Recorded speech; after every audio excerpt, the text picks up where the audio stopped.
We're gonna have a TV party tonight. Alright! We're gonna have a TV party, alright! Tonight! We've got nothing better to do than watch TV and have a couple of brews. Everybody's gonna hang out here tonight! Alright! We'll pass out on the couch. Alright! Tonight! We've got nothing better to do than watch TV and have a couple of brews. Don't talk about anything else. We don't want to know. We're dedicated to our favorite shows. And tonight, our favorite shows revolve around WrestleMania weekend. This past weekend was WrestleMania 35, and surrounding it was a host of indie shows and other WWE associated shows. I'm Mark Radulich. I saw a bunch of them. We'll have Pat Mullin on tonight. He saw some others. And before we do any of that, one show I did see was Something to Wrestle With Live, featuring Bruce Prichard and Conrad Thompson of the very same podcast. And I'm just going to get this out of the way now because I really don't want to talk about it anymore. But it's funny to some people. So all people. Shut up, you. In the interest of fairness, I'll go ahead and put myself out there as I always do, and I'll tell the story, and I'll try to be as fair as I can. So, they started the show, and the way the format, it's a very loose format. They tell stories, and they break those stories up with questions from the audience. That's it. That's the whole show. They bring out guests. Those guests tell stories as well. They had, on this particular show, they had JBL. Tony Schiavone came out for a little bit. In the beginning, though, it was just Conrad and Bruce. And I was going to ask about the Ultimate Warrior, and then I realized there's nothing left to ask about the Ultimate Warrior because it was related to, essentially, why didn't Vince just pay him the money? What I realized is that I had thought that the money that he was asking for was money they had agreed to before WrestleMania. Turns out it was well after. So I was like, all right, well, kind of answers that question. No need to ask it. I was going to ask about Lex Luger and, why after the Lex Express and everything did Vince turn sour on Lex becoming World Heavyweight Champion. And I realized after going back and listening to the podcast on YouTube that they already answered it. They essentially said that at house shows during the Lex Express and SummerSlam, he just wasn't connecting with the fans. And not only that, Lex Luger wasn't really embracing the Lex Express. He wasn't the kind of guy that you want as your champion when he's not really exuding the kind of charisma like a Hulk Hogan or a Bret Hart. That's that fan friendly atmosphere that you want created. So okay, I'm not going to ask that question. So then it occurs to me, they just hired Bruce back to the WWE. Clearly, behind the scenes, there's an acknowledgement that something is wrong with the product. Now, I could sit here for the next hour and tell you what I think is wrong with the WWE. Pat can tell you what he thinks is wrong with the WWE. I think most fans are more or less in the same place, in agreement as to what's wrong with the WWE, what's been wrong with the WWE for the past several years. But who cares? None of us run the company.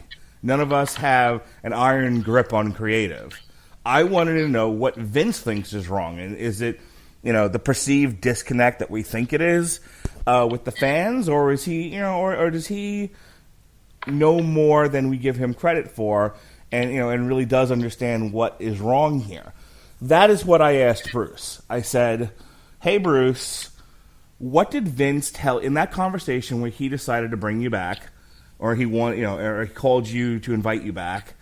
What did he tell you he thought was wrong with the product? And what is it that he wanted you to fix specifically? Like, what did he think what was your value in 2019 WWE?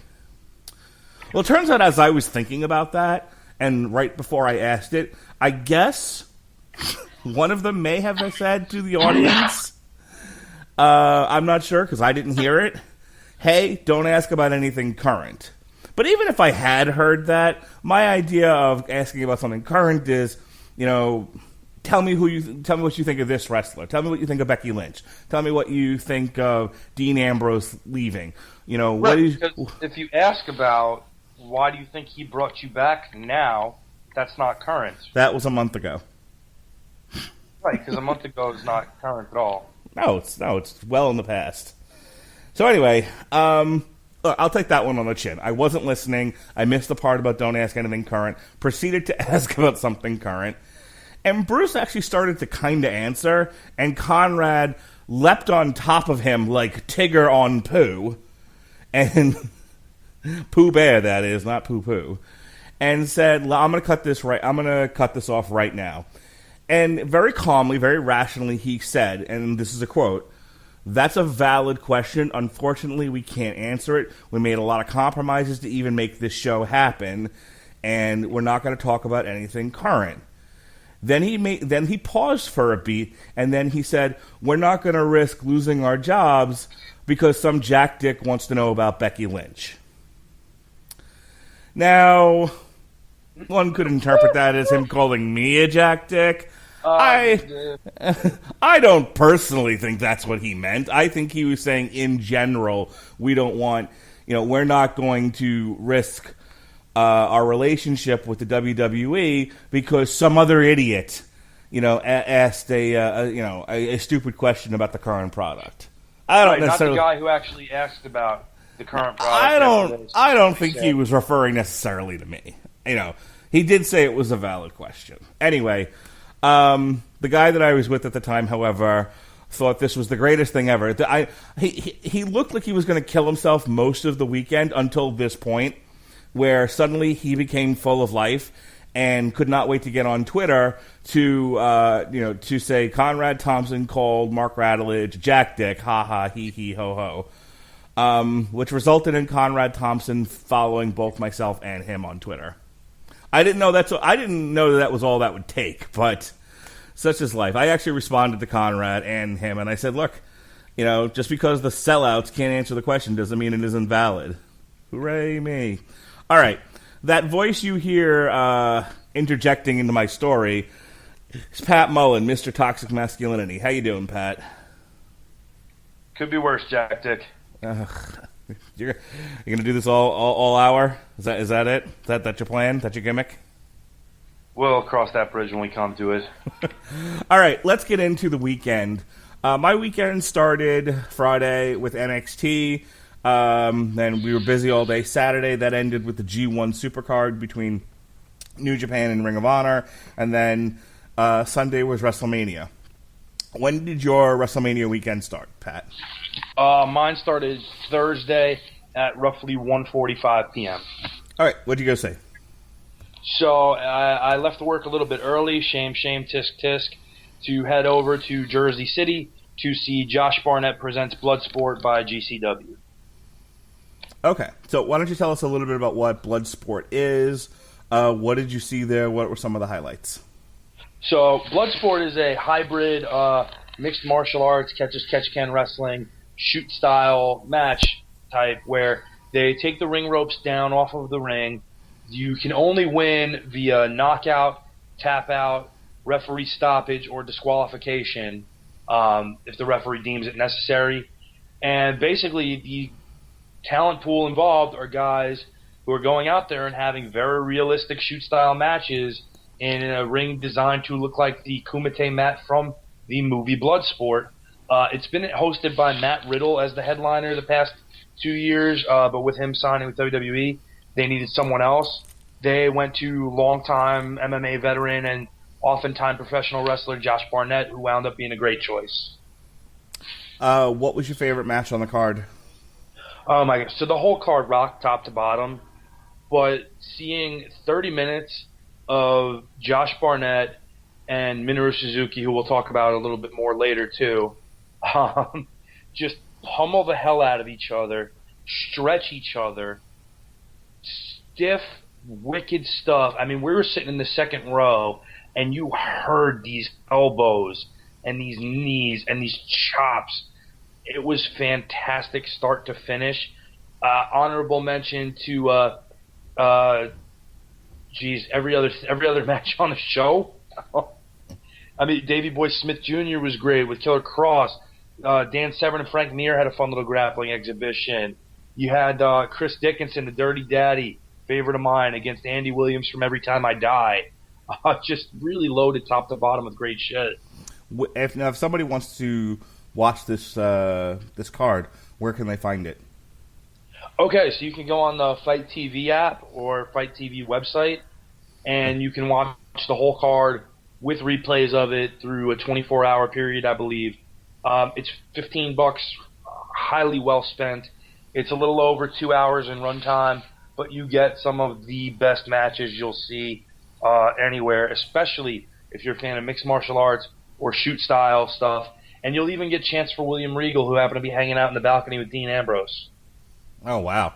All right, so you saw Bloodsport. By the way, you've excellent salesman. You've sold me on this. At some point this weekend or maybe next weekend, I'm going to actually download the Fight app. And there was a couple of things I wanted to see from StarCast, so I've been wanting to do this anyway, but I really want to see this Bloodsport card now. All right, so you left Bloodsport Thursday, and you saw a second show. What was that? I did. I saw Impact United We Stand in Rahway, New Jersey. As good as Bloodsport was, and as many nice things as I can say about that, this was kind of the opposite. Oh boy! You mean Impact put on a shitty card? The devil, you say? I know that's surprising to hear, but we'll start at the top. I really wanted to see this card mainly because Pentagon and Phoenix were on it, and they happen to be wrestling Rob Van Dam and Sabu. Aren't those Lucha Underground? Cool. Aren't those Lucha Underground guys? Pentagon and Phoenix both were. That's where they really broke out. But they're everywhere. They're AEW, they're Impact, okay. Major League Wrestling, and they've held the tag team championships pretty much everywhere they've gone. Got it. Yeah, two of the very best. It hurt to watch Sabu take bumps. They broke out the double leg drop through the table spot onto Phoenix and Pentagon, which was cool. Rob still got it. Rob could probably still go in a WWE ring without a problem and look like he didn't miss a beat. Sabu, not so much. Like him taking a bump, Jed compared it to, it looked like your older uncle who fell in the shower and got hurt. So, I mean, is Impact even still on cable, or do you have to stand on top of your roof with rabbit ears like the old ECW show? They're running on, if you get Pop TV, they're running on that channel. Is there anybody left other than old has-beens from ECW on this show? Like, I mean, a lot of the guys from Impact have come over to NXT. Some others have gone elsewhere, AEW, etc. So who's top 5 over at Impact? Brian Cage, who I'm a big fan of. Brian Cage has a tremendous look. He's incredibly athletic for a guy with as much musculature as he has. I just think he's one of the best guys out there, and he's also a really good guy in real life. So Brian's top 5 easy. You've got Moose, who's a former football player, made a name for himself in Ring of Honor. Moose is still there as one of their better talents. Eddie Edwards is there. I don't know what they're doing with him. To see him walking around in jeans and a baseball cap with a kendo stick was very odd. Their world champion is still Johnny Nitro / Morrison / Mundo / Impact / Felina Left Me. Got it. And currently the tag team champions are Pentagon and Phoenix. And what were the highlights of this show? Actually, Rich Swann, who I think you know from WWE, yes. Cruiserweight Classic, Cruiserweight Division, had a tremendous match with a great Mexican talent named Flamita, and they really tore the house down. That was an excellent match. Tessa Blanchard. Ooh, I just saw her wrestling on an episode of Women of Wrestling. She always gets what she wants. She does. She had a match with Joey Ryan, who I am not a fan of. Oh, They had Joey Ryan on Impact.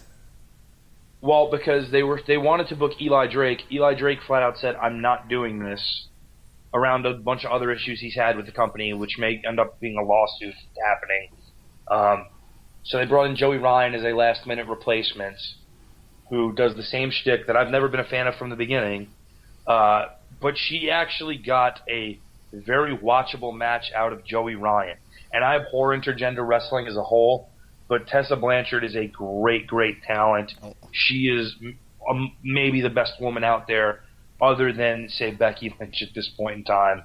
She's really incredible, so I got to give her a big mention there. Well, now I have two questions. One, why hasn't NXT gobbled her up yet? I mean, she's a pretty-looking woman. She's obviously got credentials. They love second and third generation folk. Why hasn't she been gobbled up? And before you answer that, did they do the dick spot?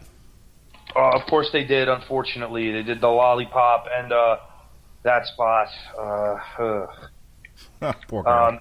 She was in WWE when she was first really starting to ply her craft. I think after about 2 years of kind of doing independence, she made some appearances for them, and they kind of seem to want her to get a little more experience before they really commit to her. So not yet. Maybe this Christmas. I think it's a matter of time. And she was just the stunt double for Florence Pugh in Fighting With My Family. So that probably did a little bit to get her still in good graces with WWE. All right, fair enough. Okay.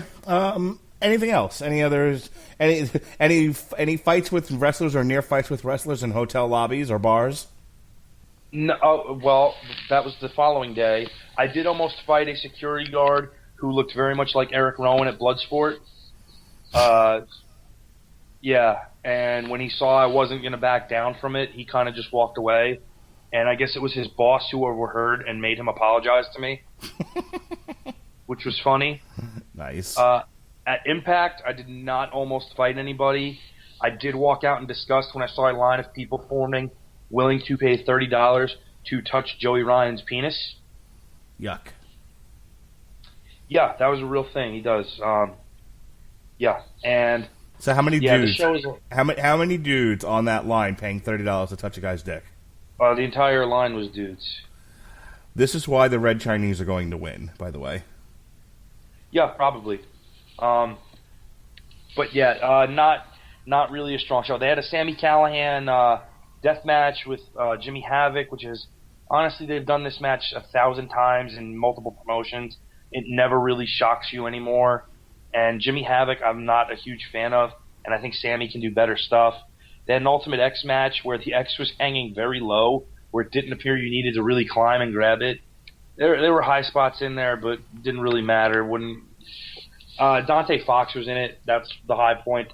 Dante Fox is a great talent, so I'll shout him out. And again, it really just wasn't too good of a show. Okay. Anything else before we move on to Friday? That was pretty much my Thursday. There was a lot of rum and coke involved early on. I'm sure.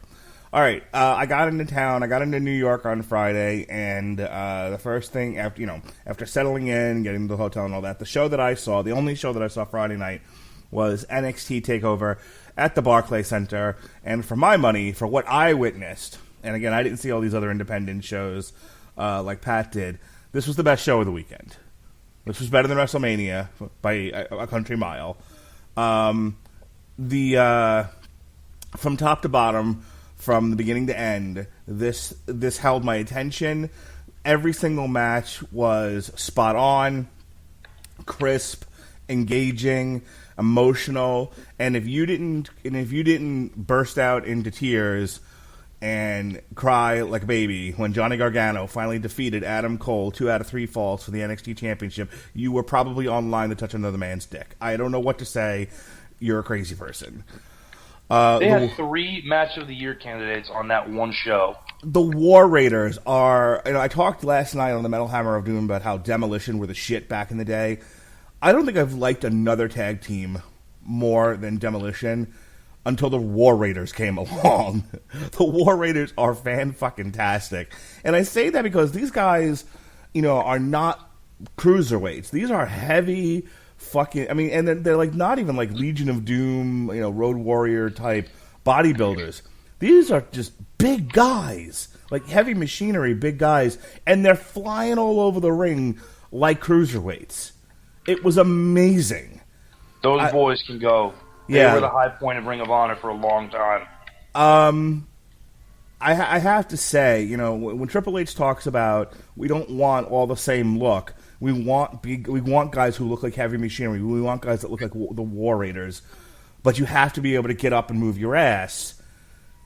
The War Raiders really embody that, and they had a Match of the Year candidate with Aleister Black and Ricochet, which also was emotional for people because this was the send-off match for both Black and Ricochet as they ascend to the nothingness that is the main roster. Matt Riddle is probably now my new favorite wrestler ever. he's throw some face paint and tassels on him. That's all we need here. No, Matt. I love the guys that are able to walk that line between MMA and pro wrestling flawlessly. And this was the other Match of the Year candidate with him and the Velveteen Dream.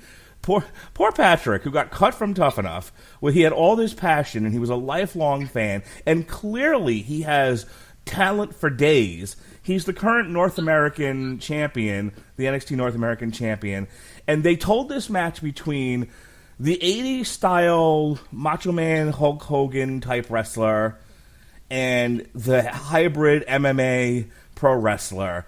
And you would think those were clashing styles that would produce Drek. It was a dream. It was butter. It was amazing. It was one of my favorite matches this weekend. I could have watched that. I haven't watched a match like that where I'm like, I could watch this over and over again. Pretty much since Benoit and Angle at WrestleMania 17 and Bulldog and Owen for the European Championship in Germany on a throwaway episode of Raw. And that's the thing. Like, the whole card was great, but those three matches stood out to me, the best. Walter and Pete Dunne was a fine enough match. It was a good match. I just wasn't tremendously invested. See, that was my highlight match of that card, which I didn't watch in person, unfortunately. I wish I had, but I'm glad I got to watch the whole thing anyway. Because those guys, that was my match of the night, and right now, probably my match of the year. Okay, I mean, look, it was a great match. I just wasn't emotionally invested. I have nothing against the actual content of the match itself, and I like Walter's look. You don't get to regularly watch NXT UK, right? Whereas that's probably the one show I always make a point to watch now. I love the girls. Shayna Baszler is one of my favorite women wrestlers right now. I wish they had utilized her and the other two broads in the run-up to Ronda Rousey, Becky Lynch, Charlotte, so that, they could have taken, they could have been heaters for Ronda Rousey instead of doing what they did, but we'll get to that later. In any case, Shayna Baszler, say what you will about her. I know she's not everyone's cup of tea, but I've loved her as NXT Women's Champion. I think she's great as a bully. Again, another one, who's hybrid MMA, pro wrestling. I dig the Kairi Sane pirate gimmick, and I'm looking forward to see whatever they do with Kairi Sane next year in Buck Stadium, Raymond James Stadium, that has a big giant pirate ship at one of the end zones. Yeah, she has to be arriving on that. Yeah. She has to swing in from there. I have no use for Bianca Belair. I feel like the only reason why she was in the match was because she has a long ponytail. But she was there, and she could wrestle, and she was fine, and I think she's the one that got beat. So, whatever. What do you call it? Io Shirai, she was fine. I'm assuming her and Kairi Sane are going to be the Sky Pirates, and they'll be taking on the Iconics next week on SmackDown, but that's just a guess. In any case, I can't say, like I said, I can't say enough good things about this show. It was one of the best. I just have one problem, and that it was at the Barclays Center, where a big guy like me has no room. I felt like the seat in front of me was digging into my shins and knee the entire night. It's part of why I missed some of the Pete Dunne Walter match. I had to get up and walk around for a while. And this is going to be a theme the entire weekend. Apparently, I need to lose weight if for no other reason than if I'm going to keep going to shows. These things are not built for big people. These things are built to shove as many bodies into the building as humanly possible, and those bodies need to be about the size of my children. All right, so while I was at NXT, what were you doing, Pat? So, again, met up with Jed in Manhattan to go to Revolution Pro live in New York, which Revolution Pro is a British company. That they're really the biggest UK company right now in terms of wrestling, but they have a strong partnership with New Japan. So they announced this card, and there was a ton of New Japan talent on it, and they even added more later, which was cool because I think if anybody's ever spoken to me about Japanese wrestling, my current and longtime favorite of the modern group of Japanese stars is Hiroshi Tanahashi, who was not originally on this card and was added after an injury happened to Pac, a.k.a. Neville. So it was super cool to know that I was going to be sitting second row screaming, "Go Ace, go!" at the top of my lungs with Hiroshi Tanahashi right there.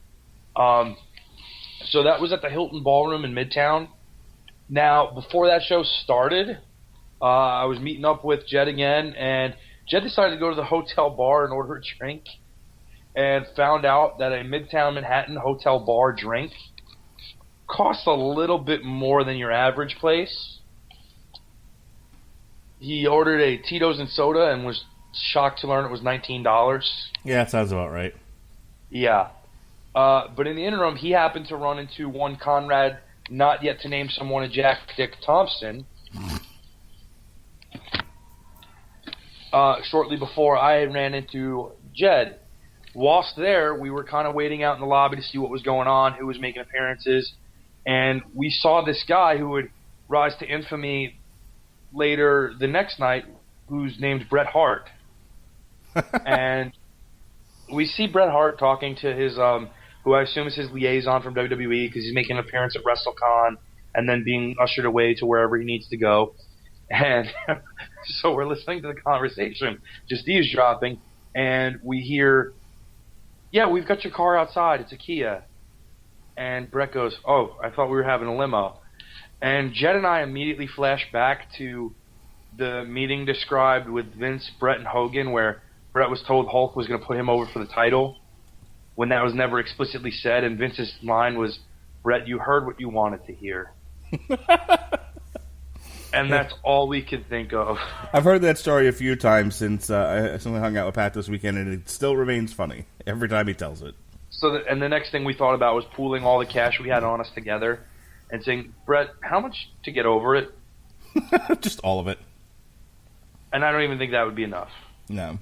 So we saw Bret, we saw Ted DiBiase, the $1 Million Man, who is legitimately much larger than most of the other guys around. Katsuyori Shibata made a rare appearance. He is dealing with some very serious injuries where his career is kind of up in the air, but he was out and looked good, and Jed had to get a picture with him, which was really cool. Got an autograph, too, which he didn't even expect. He just happened to pay for a picture, but got an autograph, too. And we're looking for a sleeve to hold it in, and if we find a vendor, he goes, "How much?" And the guy was like, $5. Jed tells him, you could have told me 70. But that basically led up to us. He's such a mark. I mean, it's Shibata. I don't blame him. That led up to us going to the show for Revolution Pro, and there was some really awesome talent on this. You had CCK, which is Jonathan Gresham's tag team. Jonathan Gresham, if you don't know him, he's working a lot of Ring of Honor right now. He's one of the few bright spots of that company. Gotta go see him, watch him. We had Tomohiro Ishii against a friend of ours, David Starr, who cut one of the best work shoot promos ever. Please go look up David Starr's rant on Sinclair Broadcasting and support him. He's a great performer. They had a knockdown, drag-out, vicious fight, which was awesome. Will Ospreay and Hiroshi Tanahashi, talk about a dream team. They went up against Minoru Suzuki and Zack Sabre Jr. Amazing tag team match from start to finish. They really went at it. Great match. Brian Cage, who I already said I'm a big fan of, happened to be working a very thin British guy, and it was a cool surprise to see Brian there because he was only booked for the show 3 days before. So he got this guy in a corner, and there was a quiet lull, and I had to just go, "Bro, do you even lift?" To which he responded, he goes, "You want to see a lift?" And proceeded to hurl this fella across the ring, crash landing. Then he does it again as the crowd chants one more time. Then they chant 5 more times. And instead of just tossing him again, he breaks out some free squats and then monkey flips this fella super far across the way. And that was a fun squash. And Brian met a lot of fans in the interim between shows. Could not have been more personable. Bought one of his shirts because he was so nice about everything. Really good guy. So he wins my good guy award of the weekend. We left during the last match, which was Roppongi 3K against the Aussie Buzzsaw, which we're not tremendously big fans of either of those teams. So we kind of just went and hung out down in the lobby. We were going to meet the guys from a particular T-shirt company that manufactures some of the best shirts you'll ever see. And so we will give them a cheap plug in a little bit at the end of the show because I have to. But in the interim, we were watching some of the people come in who were working the next show. So we saw Don Callis, who's the broadcaster for Impact. We saw, Brody King, one half of the then Ring of Honor Tag Team Champions. Who else do we see? Kevin Kelly, who's the American broadcaster for New Japan, formerly of WWE. Ran into David Arquette, who was working a death match later that night. So a lot of people we ran into. But there was one in particular who we saw walk through the aisle and said, "Holy shit, we got to go meet this guy." And that's Minoru Suzuki. So, for those who don't know, Minoru Suzuki is not only a pro wrestler, he's one of the founding fathers of mixed martial arts. He helped found the Pancrase organization, is a former king of Pancrase. He worked with the likes of, or fought the likes, I should say, of Ken Shamrock, Bas Rutten, Frank Shamrock. Just really a legend. One of the greatest pure wrestlers ever to come out of Japan, freestyle and Greco-Roman. So we kind of just followed his path, and he's leaving, goes out through the doors, and we see him on the, waiting for a cab or whatever. And so with what little Japanese I know, I said, "Jed, we got to do it." So I approach first, and he's with his handler or whatever, and I say, "Mr. Suzuki," and he just turns his head towards me, and I say, "Hajime mashite, Ichiban," which means, "It's my pleasure to meet you, you're number one." And he looks at me with disdain and contempt that I've never seen before in my life. He looked at me as though I was responsible for Hiroshima. That my very existence offended this man, who I saw absorb numerous stiff chops, kicks, and laugh at them. I saw this guy brutalize Josh Barnett, who, if you've ever been around Josh Barnett in person, there may not be a more intimidating individual. Except for Minoru Suzuki. So I was like, screw it. If I'm going to die, I will die like a man at the hands of a god. And I extended my hand, and he just stared at it for what felt like 10 minutes. It was probably about 6 seconds. And then extended his hand very slowly, and I shook his hand, and we didn't want to push our luck and ask for a picture or anything. At that point, I felt like I had accomplished something. I felt like I bent him to my will. And thus, I am 1-0 against Minoru Suzuki. I am 1-0 against the King of Pancrase, 1-0 against the Mixed Martial Arts Hall of Famer, Pro Wrestling Hall of Famer. Right. And Conrad Thompson totally wasn't referring to me when he was saying some jackdick. No, he absolutely was, Mark. I'm being realistic. You're just, I don't know what you're thinking. Absolutely not. All right. My fault for bringing that up. To really illustrate why I'm 1-0, some poor kid who ran up behind, I call him a kid, he's probably in his 20s, ran up behind us, and he's like, can I get a picture? And Suzuki just looked at him and dismissively, like, motioned his hand, get away from me. The line was closed. All right. So we're into Saturday here. So my Saturday started with Access. Just a real quick thing, as part of the weekend experience. If you happen to be in town for WrestleMania, you should go to at least one of the Access sessions. It's fun. You get to shop around the little WrestleMania merchandise mall area. It's a lot bigger than if it's a better opportunity to look at some stuff without being crushed, as you're trying to get something at the stadium. Mark, is it comparable to like where they had like the shop area at the WWF restaurant years ago? Bigger, and there's more stuff. Everything is kind of broken down into. A lot of it's broken down into like matches. So they had like Daniel Bryan and Kofi Kingston like had their own little area. And then obviously things are broken down into like, men's, women's, children. As far as the actual experience itself, part of the reason we wanted to go to this one was we chose the Saturday morning, and there were a lot of sessions you could go to, and there were a lot of tapings. This particular taping was the NXT UK. We got to see Mustache Mountain wrestle. That was fun. Tyler Bate, awesome. Yeah. We got to see that. I took pictures of some others. I couldn't catch the gal's name, but there's one gal from Brazil who was pretty fun to watch. Maybe. Yeah. That's her. She's a very pretty gal, very aggressive heel type. She got beat by this Indian gal. But, still it was a fun match to watch. Mustache Mountain was fun. We watched that for a while.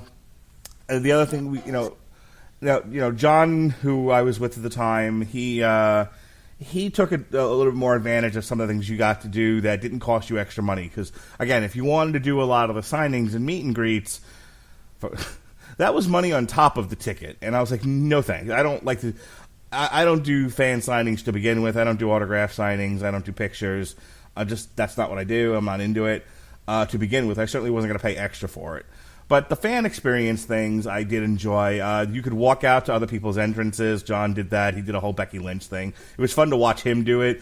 97 people in a row did Seth Rollins. One like 10-year-old kid did the best Finn Balor I've ever seen. Did a better Finn Balor than Finn Balor did at WrestleMania. More on that later. Mop on his head? No, sans mop. The highlight for me was I got to do commentary over a part of the main event triple threat match at WrestleMania 30. They have this woman there who's supposed to kind of guide you along in case you get lost. Obviously, kids do it too, so sometimes they don't know what to say. So she's sort of there to help them out. Needless to say, between John and I, who are in our 40s and lifelong wrestling fans and both hams in our own right, didn't need any help. This woman might as well have gotten up and gotten a coffee. So that was that. I told you about Bruce Prichard. The jackdick thing aside, it was a fine show. JBL's hilarious. Lots of gay jokes. JBL apparently likes to make fucking people in the butt jokes. It was pretty funny. Tony Schiavone didn't really add much. He was just kind of there, and it was fun to see him. Pat actually ran into him outside. They told a lot of fun stories. It was, for the money, it was fine. It was something to do in the afternoon. It was something I hadn't been able to do up to this point since they've been doing live shows, and apparently this is his last one since now he's back on the WWE payroll. So yeah, unless you count the one he did on Monday with Jim Ross. Unless you count that one. So, we'll see if if that's true or not, or even how long this gig with the WWE even lasts. But if you have the opportunity, if there is another one, to go do one of these Q&As with them, go do it. It's 2 hours. I can't really complain. Fun stories, whatever.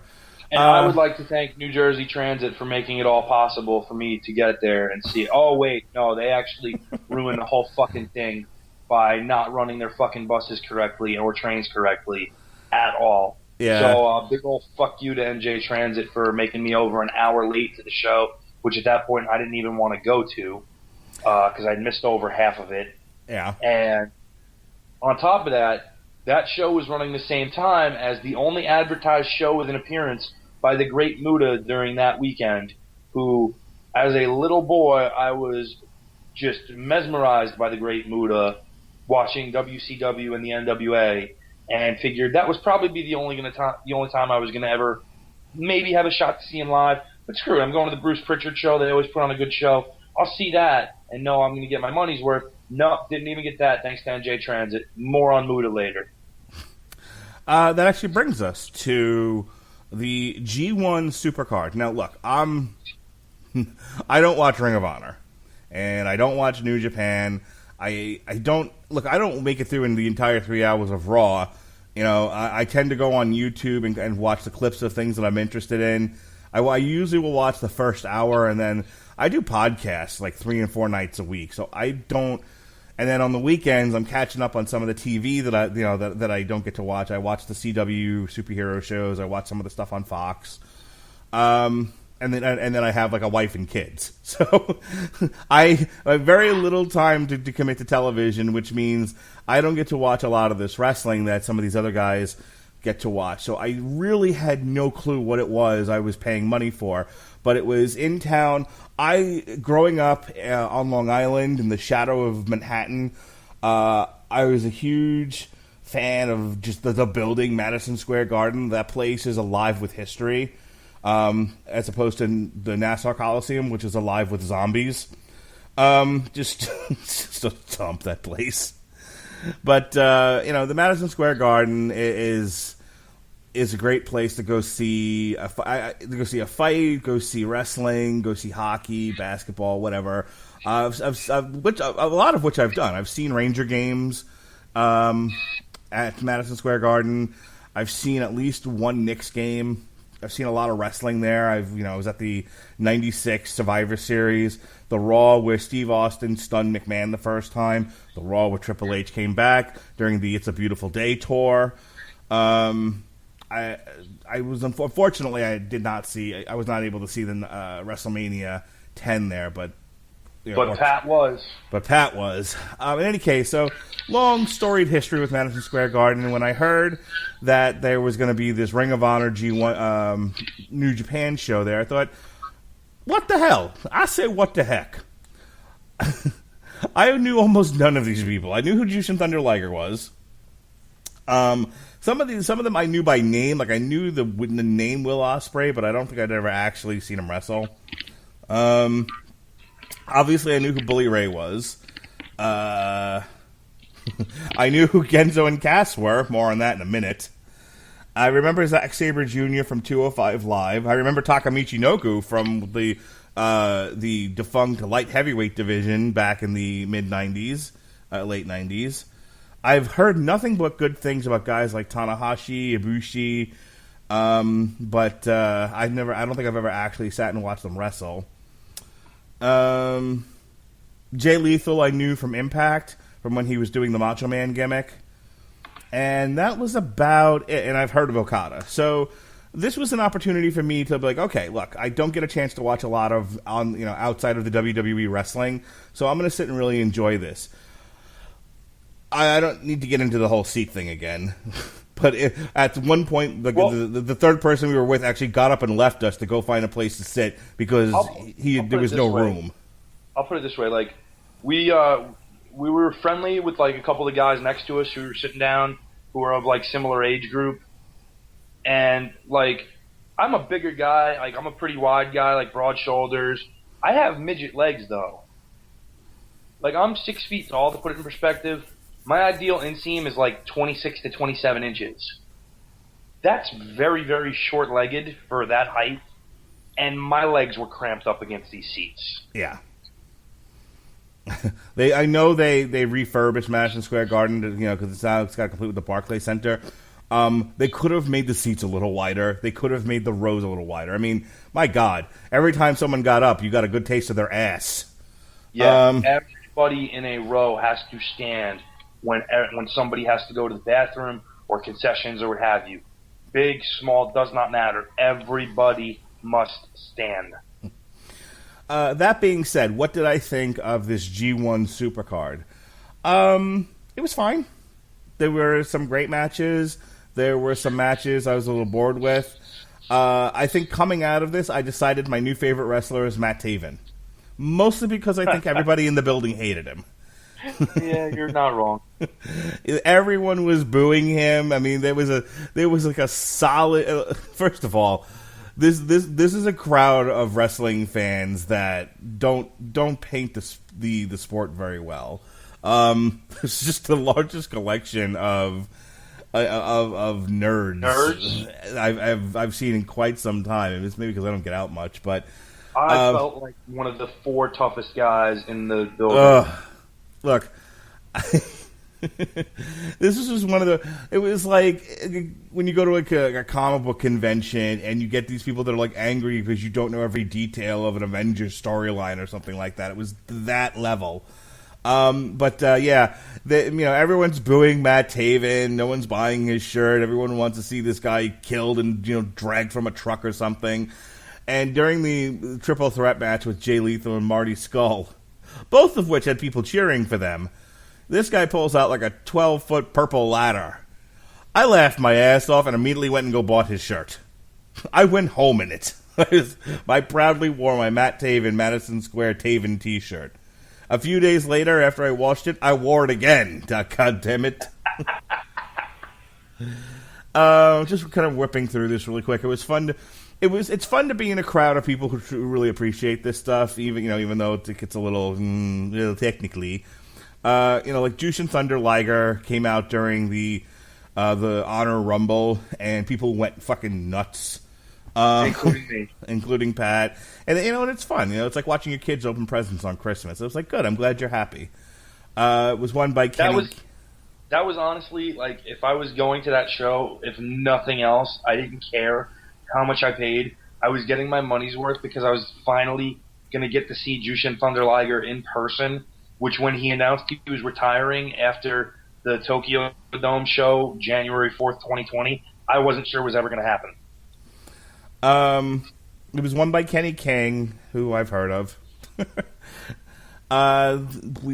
I'm trying to think of like which ones. I'll talk about the 4-way tag team match because not only was this it was a short match. It was only a little less than 10 minutes long.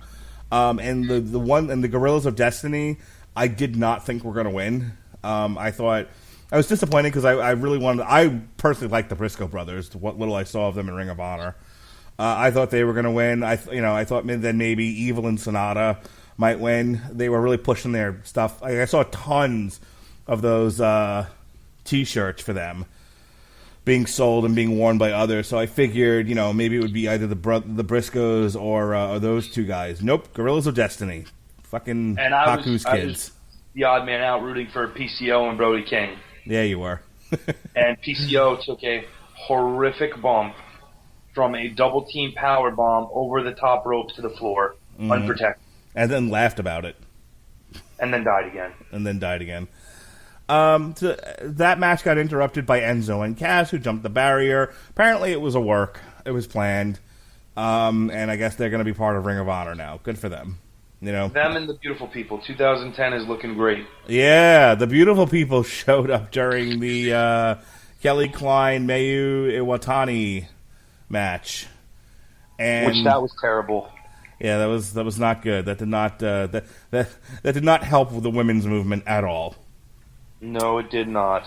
The New York City street fight was a sloppy mess, But here's the thing: with street fights, hardcore matches, the Falls Count Anywhere, whatever, anything that involves a lot of brawling outside the ring. You can't be half pregnant with these things. Either you have to go crazy and the place looks like a bomb has to look like a bomb hit it, or don't do it at all. And I don't know about you, Pat, but I kind of felt like the street fight was a little half pregnant. A little, they tried. It never got out of first gear. That's the thing. Yeah, and it's a shame too because that was a big comeback match for Flip Gordon. I've never been a huge Flip Gordon fan, but he came back in terrific shape. He looked better than I've ever seen him look, and kind of wasted. Yep. I went for a walk during the Zack Sabre Jr. Tanahashi match. I hear it was good. You missed Pat screaming like a girl and on near the verge of tears when Tanahashi tapped out. The Ibushi Naito match was fantastic. I feel like that should have been. I feel like that should have gone on last. Oh my gosh, that's the second best match I've ever seen live. Only behind. My God, I'm completely underselling this because this is the one where I turned to you and I said these guys would kick out of a shotgun to the face. The stuff they did in that match was just unbelievable. From the deadlift German suplex over the ropes back into the ring, just the pile drivers. Oh my God, the stuff they were able to pull off was amazing. You know, I'm very much 50-50 on this match. On the one hand, yes, I'm 100%. It was entertaining. You know, as far as brutality in wrestling and and looking like you're killing the guy, 100%. The match was there. But here's where, and we can kick this around for at least a minute or two if you want, but here's where my inner Jim Cornette comes out. There comes a point where when you start kicking out of moves that would give a normal man a concussion, and you're doing it repeatedly, it goes past the point where, like I think as a fan you obviously have to suspend disbelief. But you can go so far that you go past the point of disbelief into there's no way a normal human being would ever kick out of that. Now you've got there's bad wrestling to where it looks fake because the guy punches and the other guy sells, but he missed him by about a week and a half. And then this is where the pendulum swings back the other way, where it's so brutal. It's so over the top. You're like, that's not believable anymore. Like I got taken out of the match to a point about where I turned to you and said they'd kick out of a shotgun shell to the face. Is where I was like, if 17 pile drivers and running knees to the head and Michinoku drivers and mini drivers and driving Miss Daisy and Cars 2 isn't going to put this guy down, nothing will. Why are we? This should have gone to a time limit draw. At that point.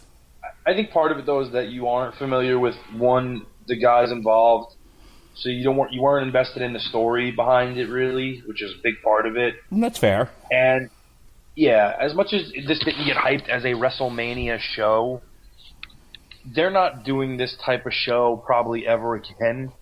At least not with Ring of Honor's involvement. This was a huge deal. This was New Japan, which has been one of the two biggest companies in Japan since the 70s and has been the company in Japan since about 2008. Really stepped up dominance in a way that like All Japan became WCW 2000, to put it in perspective. So they're far and away the number one. To see them not only running in the States but running the most famous arena in the world was a huge thing. You can't stress that enough. And for these two guys, Ibushi and Naito, who have a long storied history, and the whole thing is Ibushi's trying to take the next level in his career because now Kenny's going to be gone in AEW, who is his best friend tag partner. So Ibushi's trying to take that next step towards being the man. So, with the whole context involved, and he's saying there's only two guys who I regard as wrestling gods, and they've both held this Intercontinental Championship that I need to win.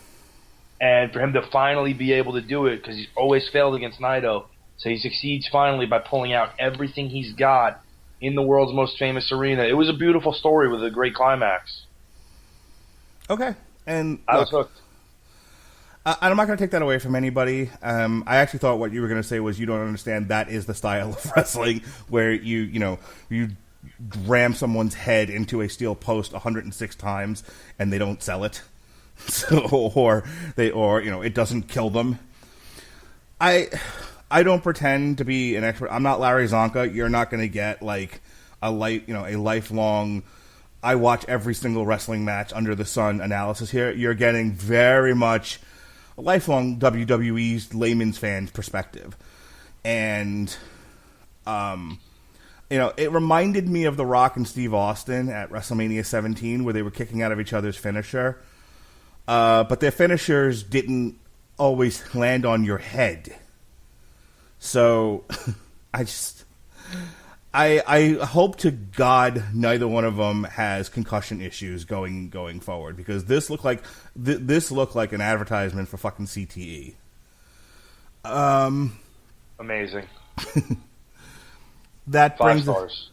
That brings us to the last match that I saw. I would have given it 6 stars if it was in the Tokyo Dome. Fantastic. Thank you, Dave Meltzer. Again, I talked about this earlier. Matt Taven, Jay Lethal, and Marty Scurll put on a very fun ladder match. How about Jay Lethal assaulting a fan with a ladder accident? I didn't even see that. Yeah, he dumped the ladder over the top at one point, and it didn't count on the bounce back of the ladder, so it bounced over the top rope, off the ring mat, and into the first row and whacked the guy right in the knees. Sweet.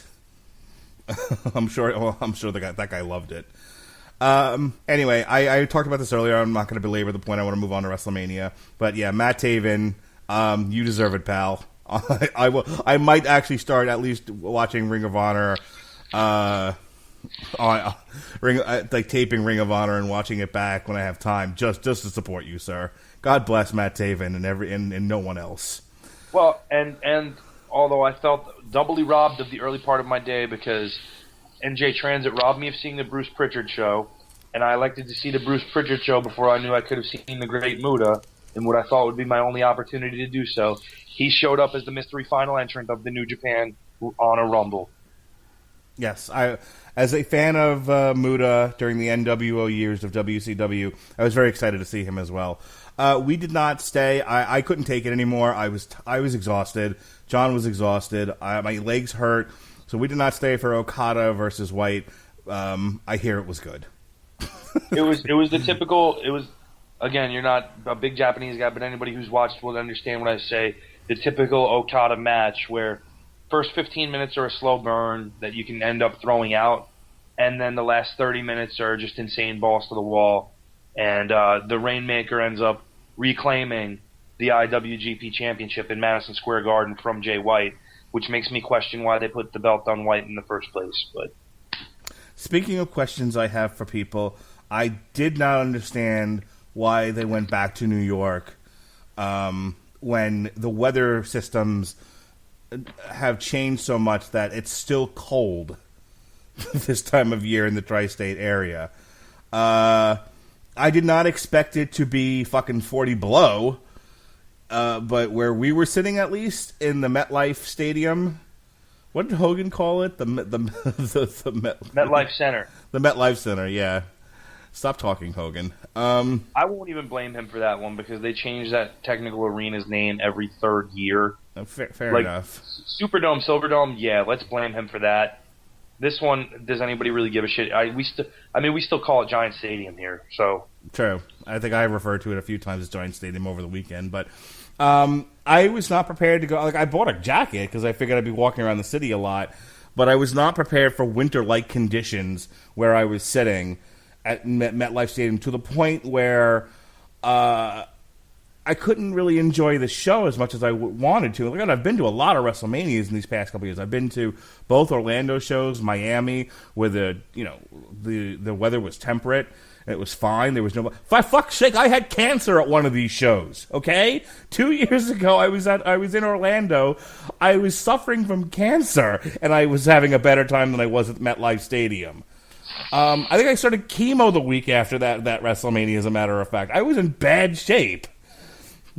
But nonetheless, yeah, I wanted to really enjoy this. I wanted to enjoy the show. I enjoy going to WrestleMania, but this sucked. This experience was not fun for me.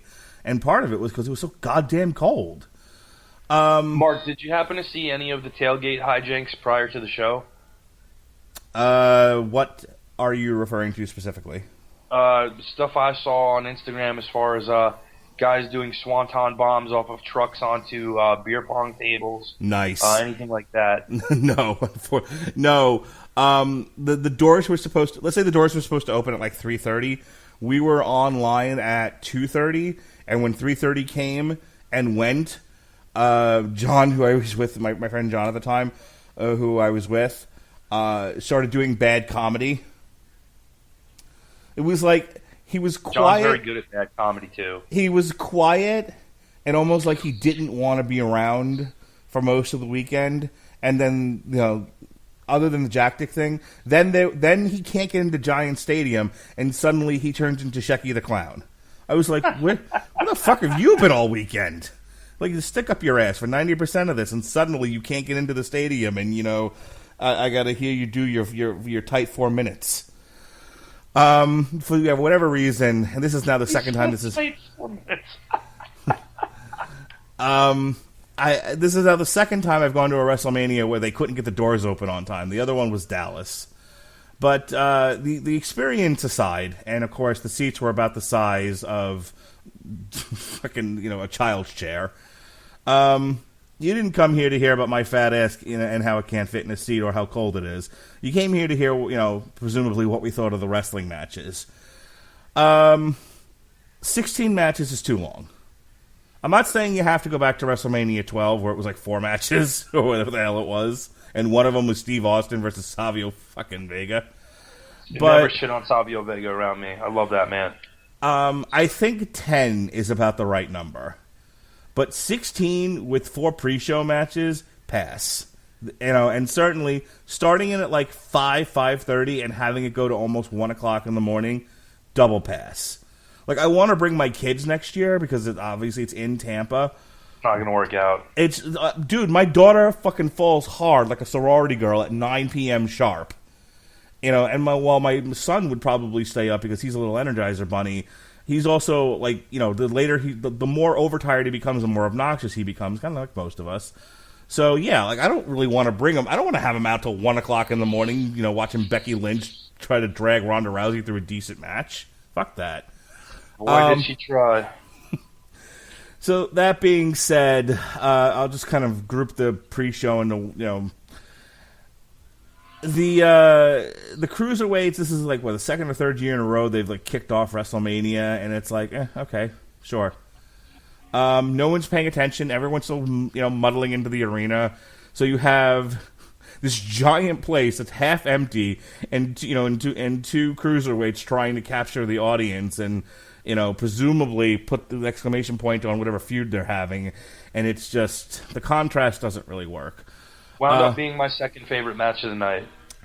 Well, you could enjoy it because you were watching it on TV, presumably. Exactly my point. The live experience, the match suffers. Carmella won the Battle Royal. I like Carmella. I'm glad they gave her something to do. People in the audience it should have been Sarah Logan, to which I asked, but why? I don't understand that.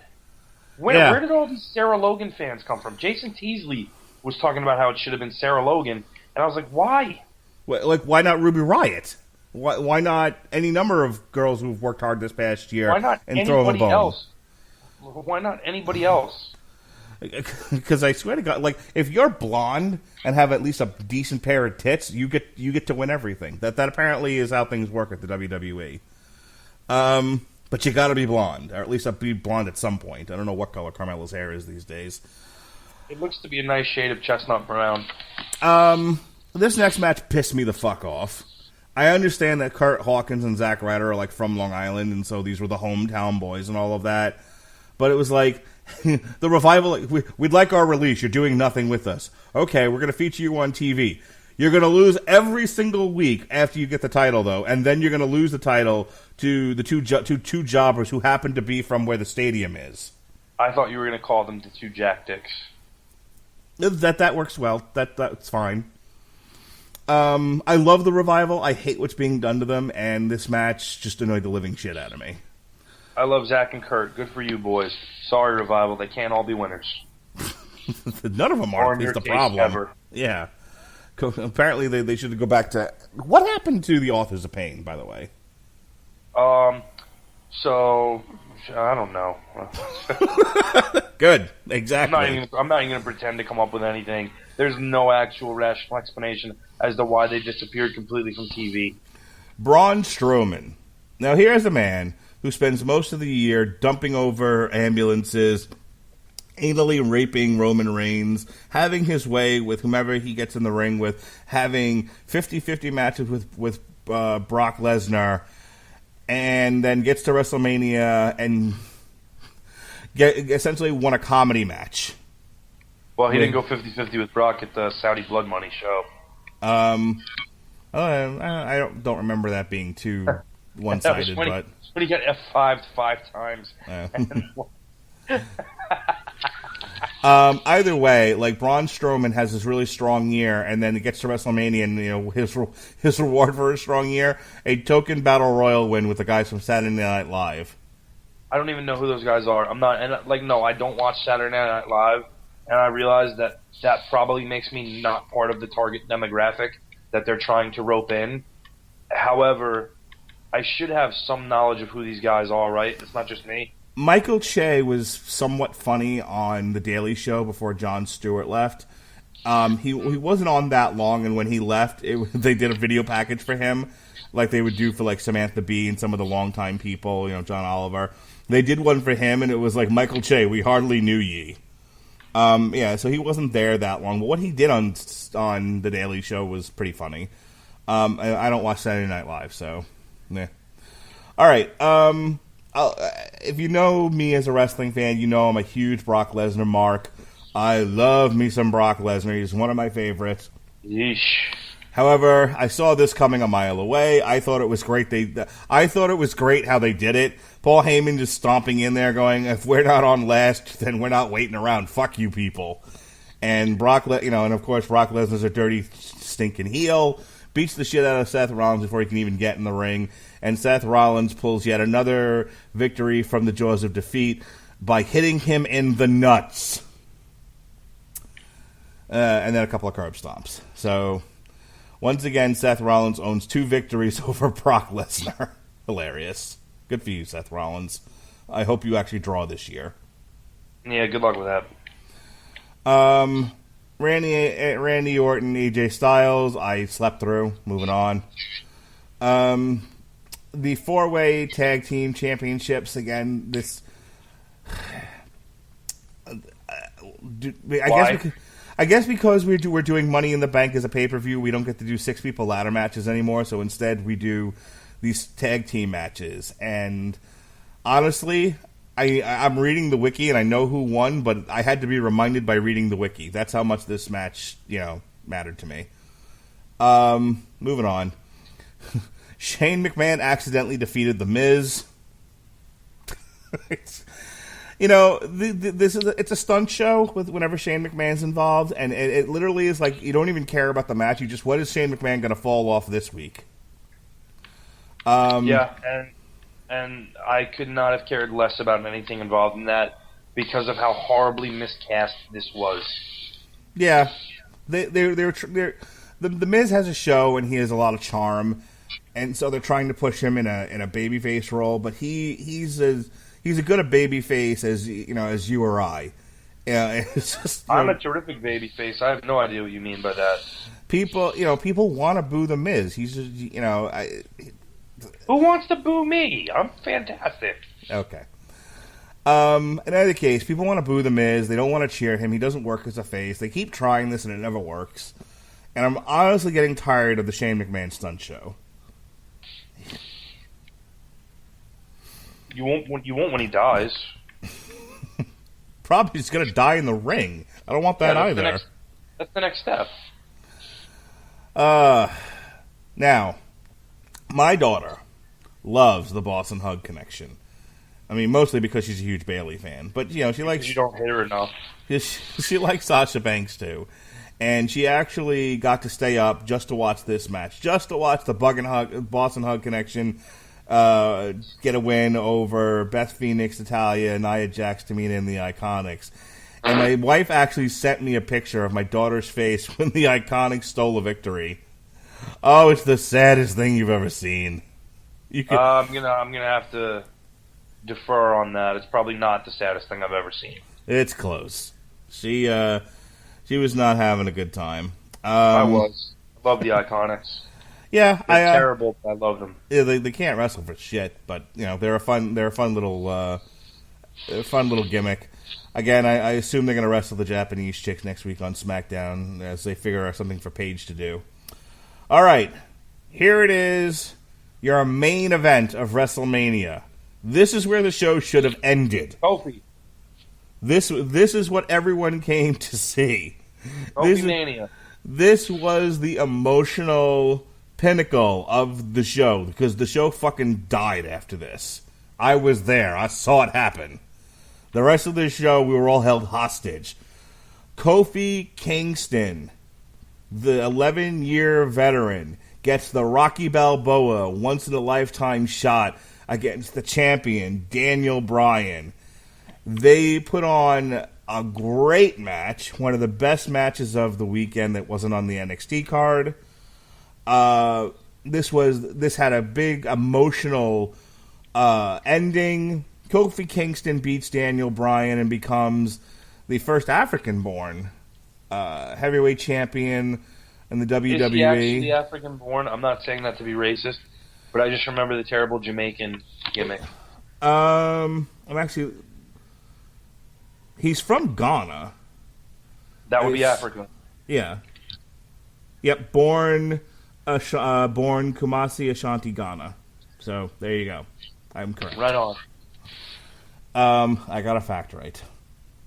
In any case, yeah, Kofi, look, a long time, I would never, if you told me last year that Kofi Kingston was going to headline WrestleMania against Daniel Bryan, I would have thought you were smoking crack. I would have thought you were Gavin. Like, you're just making shit up now, from your own wishes and memories. There's no way that's ever going to happen. But, he really did. He got the Rocky Balboa, once-in-a-lifetime shot when Mustafa Ali slipped on a banana peel. So, good for him. Good for the writing team to see, lightning in a bottle when they had it. And, honestly, like I said, this is where the show should have fucking ended. But, unfortunately, the show kept rolling on. Rey Mysterio was injured, and therefore he had a squash against Samoa Joe. Hey, Samoa Joe actually won one at WrestleMania. Good for him. That was disappointing, except for the fact that Joe won. Yeah. Here's a match I had little to no interest in. Roman Reigns versus Drew McIntyre. Passed out, slept through it. Good little fight. Glad to see Roman back from leukemia. Yes. Drew didn't need that loss, though. And then we get to the Broadway between Triple H and Batista. Why was this match even on the card? So Triple H could finally get a win against Batista. Terrific. Triple H, the modern Hulk Hogan. Baron Corbin defeated Kurt Angle in a match that took whatever was left of energy in the crowd just got kicked right out of them. There was nobody happy about this anywhere ever. Nope. I watched it on my phone as we were driving back to the hotel. We fucking gave up by this point. So I've been waiting for years for Finn Balor to do the demon entrance at a WrestleMania. When he used to do it in NXT, he really used up every bit of space. It was overly dramatic. I know. We've had private conversations where it's like, oh, it's a stupid gimmick, blah blah, yakety schmackety. Like, I loved it. I love a good dramatic entrance. I love the demon bit, and I was excited when he first got brought up to Raw. That he got to do it on a bigger stage, and it was like, oh, I can't wait for him to do it at WrestleMania. Well, be careful what you wish for. This was the most underwhelming thing I've ever seen. Like I said, the kid at Access did a better job with it. Less than 5 minutes, utterly useless. What a waste. At least Finn Balor actually, held on to the title. Good for him. Or rather, captured the title, recaptured it. And that brings us to our actual main event. Becky Lynch, Ronda Rousey, Charlotte Flair, winner take all for the women's title. First time in history. Hope the women don't fuck it up. Well, I'm gonna let you guess what happened. This would have been a fine match for like an October pay-per-view. I was gonna say it would have been a fine match for an Impact show. Oh, it wasn't that bad. No, it was pretty bad. Look, this is your first opportunity to the women are finally headlining a WrestleMania, like I said before, with the street fight or whatever, you're given that kind of a platform. You really do need to go balls to the walls. You need to be creative. You need to give the audience something maybe they haven't seen before. You have to leave it all out there. And this was just a match. And not a particularly good one. It was clunky, which is weird because Becky Lynch and Charlotte have done triple threats before. And if Becky's done them before and Charlotte's done them before, and they were fine, and they've done them together before, that must mean somebody else wasn't very good. She tries. Ronda Rousey tries. Look, most of the year, I think she did a pretty good job of not looking like she can't wrestle. No, I don't. Oh, okay. You're entitled to your opinion. I'm not going to be that hard on her. I think she did the best job that she could do, given the position that she was in. But you're right. She was the wink link in the match. She was the reason why it was very clunky. And then, in this women's moment, this great moment in history for wrestling, they do like a really sloppy fucking roll-up finish. Like an ending that really should have had some kind of an impact. It should have looked like Becky tapping Ronda in the middle of the ring with the disarmer. Something that means something. Hitting her with with a big finish, something crazy, something off the top rope, whatever. Putting Ronda through a table, anything.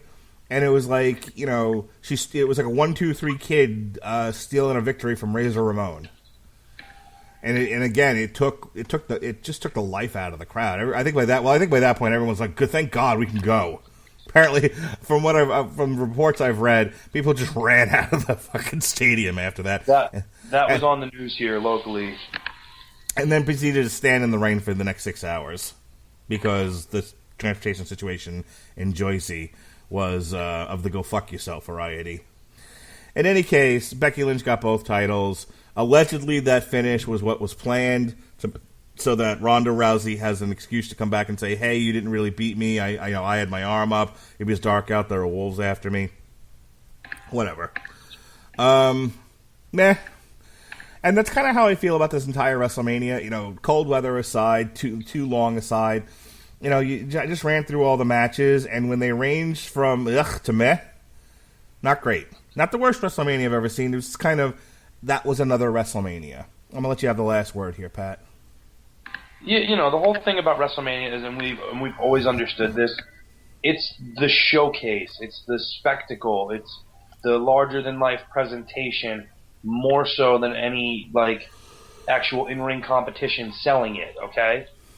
But there's always usually, aside from, that build and story arc and the showcase, there's usually one, maybe two athletic spectacles that really captivate the crowd and keep them interested. And the booking has lost touch with that, and why that's been so integral to the success of the event in the past. And without that there, you're sitting through I'm just going to say 2 hours. My God, I wish it was 2 hours. You're sitting through a literal 7+ hour show of shit. Yeah. A lot of them are just matches. There's no... I mean, they booked the Kurt Hawkins, Zack Ryder thing in a week. Because the feud was between Aleister Black and Ricochet in the Revival. And then they concluded it, and then they split off those two teams into two other matches that had no heat to them. That's my major problem here, is that some of these matches had some heat to them, but it was like they had heat because they had a lot of TV time, not because anyone was fucking interested. And WrestleMania is usually the event, believe it or not, that you get a lot of first-timers to. And what I mean by that is you get a lot of first-time people experiencing a live wrestling show for the first time. And they may not be as clued into the context as your regular viewers are.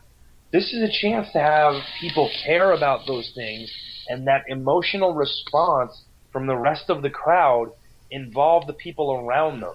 You could be at a concert from a band that you absolutely hate, but if they are doing a killer live show and the people are invested, heads are going to start bobbing, feet are going to start tapping. The first WrestleMania I went to with Melissa was the one where Shawn Michaels put down Ric Flair.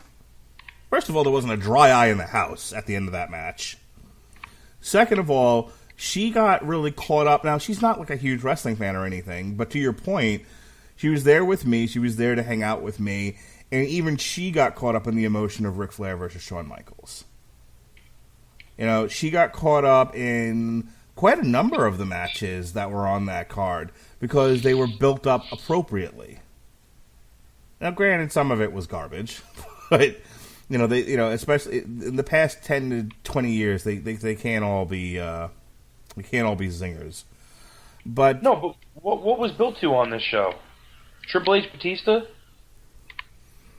Yeah, that had like 2 weeks of TV, and one of which was Triple H basically lampooning the whole thing.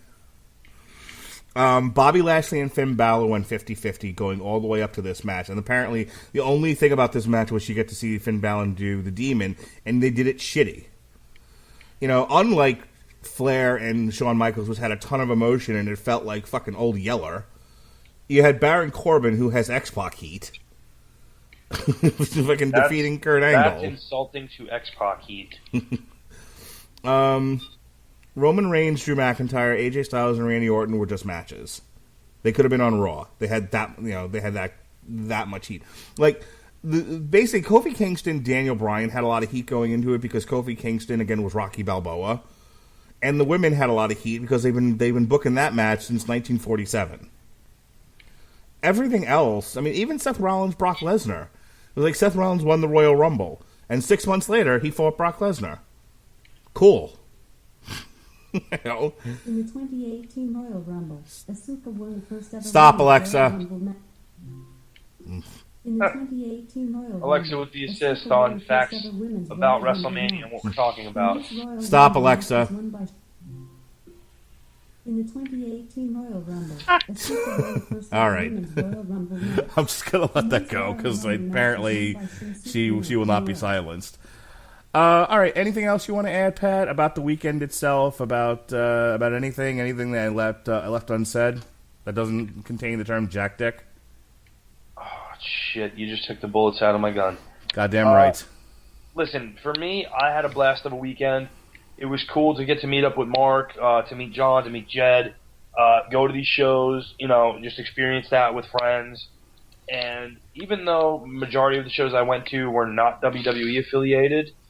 That kind of made it almost more fun in a way because I got to see these experiences and have more of a more intimate feel to everything that was there.